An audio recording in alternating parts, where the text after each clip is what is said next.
सुप्रभात, नमस्कार। मैं सुधा सक्सेना। हम सब मानव के को मन, बुद्धि, अहंकार और चित्त देकर के एक विशिष्ट प्राणी ईश्वर ने बनाया है।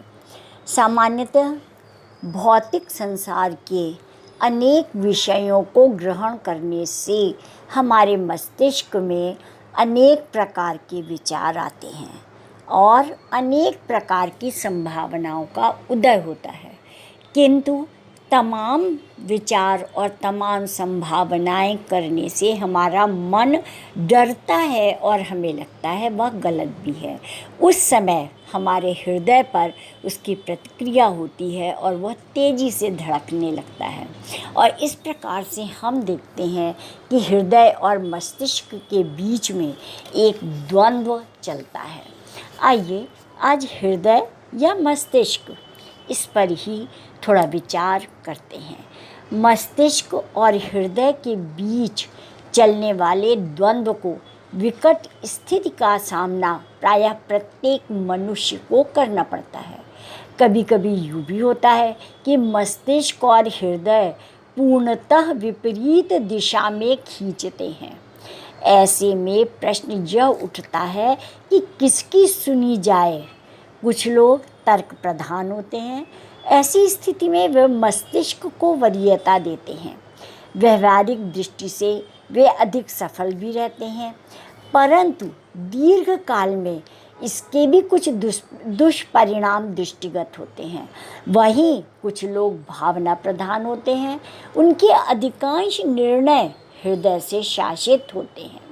अक्सर देखा जाता है कि जो लोग मात्र हृदय से परिचालित होते हैं उनके भ्रम गहरे होते हैं, उनके द्वंद्व बड़े होते हैं, उन्हें व्यवहारिक दृष्टि से अनेक कष्ट भी झेलने पड़ते हैं। कवि, कलाकार और भक्त योगी प्रायः हृदय की आवाज़ ही सुनते हैं।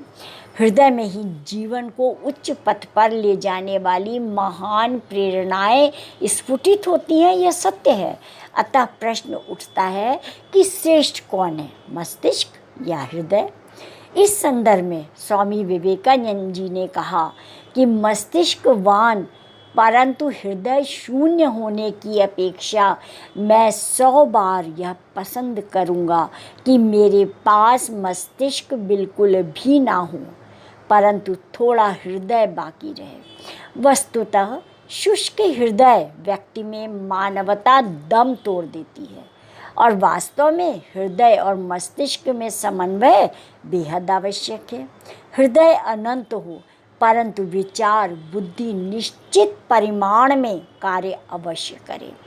युवावस्था में अक्सर एक मोह आता है जब अपनी रुचि और आजीविका का प्रश्न एक दूसरे को तिर्यक बन काटने लगते हैं। ऐसे में स्वयं का परीक्षण करना आवश्यक है। अपने स्वभाव को समझिए और आपके भीतर बुद्धि की प्रधानता है या भावना की।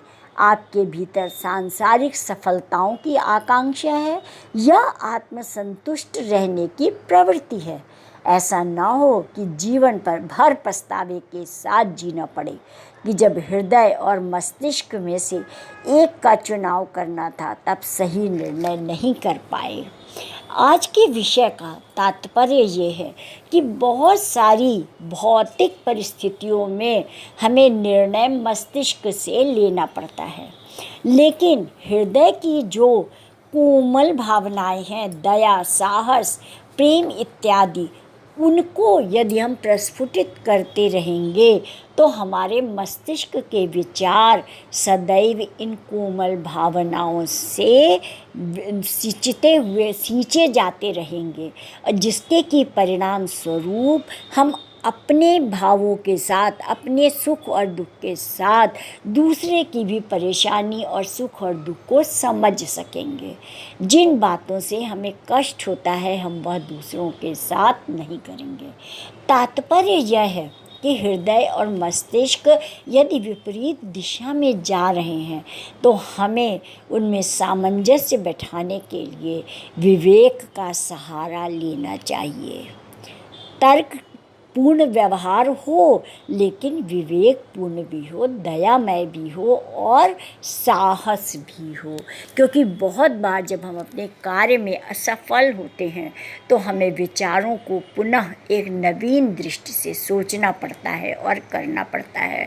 उसके लिए हमें मजबूत मस्तिष्क की अत्यंत आवश्यकता है और सुदृढ़ हृदय की भी अत्यंत आवश्यकता है। तो आज इतना ही मस्तिष्क और हृदय का सामंजस्य बैठाते रहिए और जीवन को सहज बनाते रहिए और मेरे चैनल को आगे बढ़ाते रहिए। नमस्कार, धन्यवाद।